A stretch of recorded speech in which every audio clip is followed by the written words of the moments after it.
Чацвёртая кніга цароў, раздзел 19. Калі пачуў гэта цар Эзекія, раздзёр шаты свае і апрануўся ў зрэбніцу і пайшоў у дом Господа.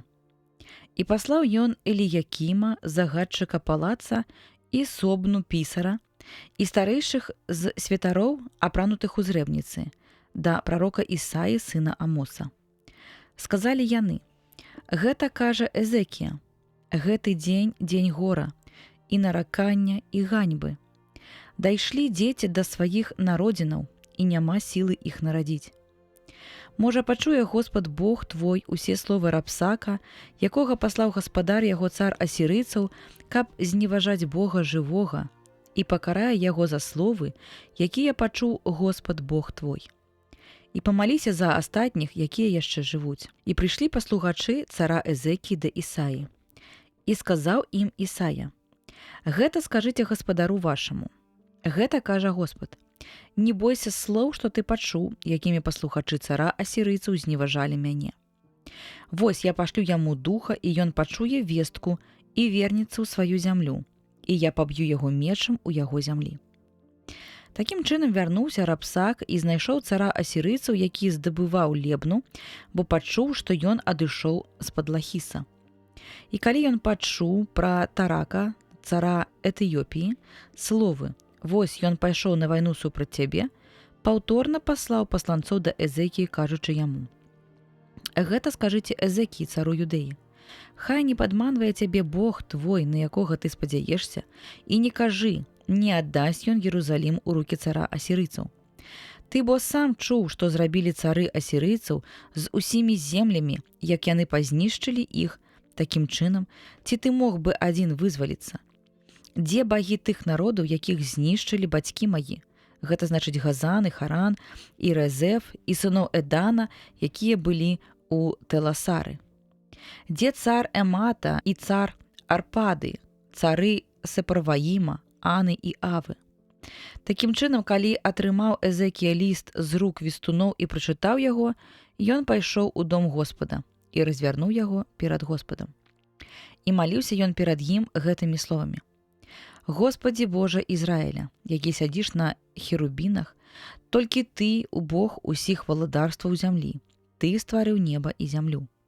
Нахілі вуха сваё і пачуй, адкрый вочы свае, Господі, і пабач, і выслухай усе словы Санхерыба, які паслаў вестуноў, каб зняважыць Бога жывога. Гэта праўда, Господі, што цары асірыйцаў знішчылі народы і іх краіны, і ў агонь кінулі яны багоў іх, бо яны не былі багі, але творы рук чалавечых з дрэва і каменя, і знішчылі іх. Такім чынам цяпер, Господі, Божа наш, збаў нас ад рукі яго, каб ведалі ўсе валадарствы зямлі, што ты, Господі, адзіны Бог». А Ісая, сын Амоса, паслаў да Эзекіі, кажучы: «Гэта кажа Господ Бог Ізраіля. Я пачуў тое, аб чым ты маліўся да мяне адносна Санхерыба, цара асірыйцаў. Гэта словы, якое сказаў Господ пра яго: брыдзецца табою кпіць з цябе дзева, дачка Сіёна, за табой ківае галавой дачка Єрусаліма. Каго зневажаў ты і на каго блюзніў? Супраць каго падняў ты голас свой і ўверх падняў вочы свае? Супраць святога Ізраілева.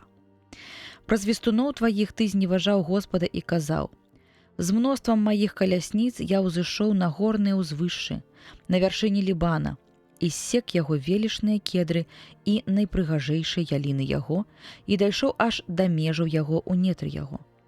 Капаю я студню і п'ю чужыя воды, і ступнямі ног сваіх высушыў усе ручаі егіпецкія. Ці не чуў ты, што даўно я зрабіў гэта? Са старажытных часоў я гэта прызначыў і цяпер здзейсняю.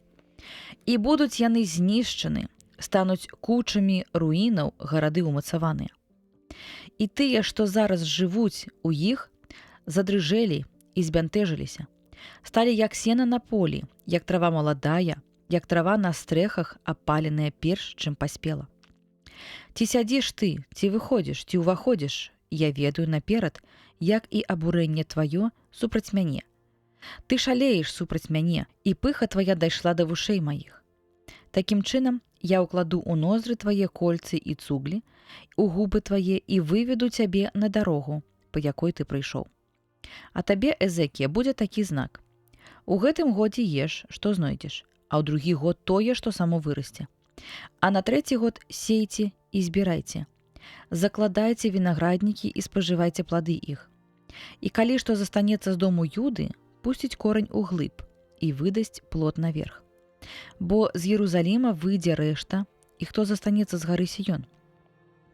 Апекаванне Господа магуццяў зробіць гэта. Дзеля таго вось што кажа Господ пра цара асірыйцаў. Не ўвойдзе ён у гэты горад, а не выпусціць у яго стралы, і не наставіць супраць яго шчыта, і не насыпле кругом яго вала.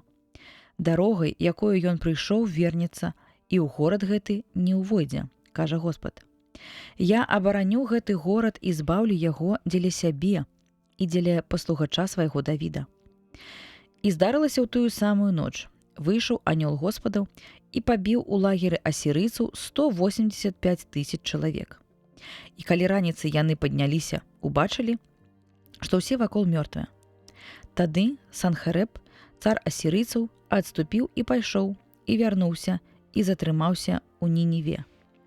І калі ён пакланяўся ў храме Несроха, бога свайго, Адрамелех і Сарасар, сыны яго, забілі яго мечам і ўцяклі ў зямлю армянаў.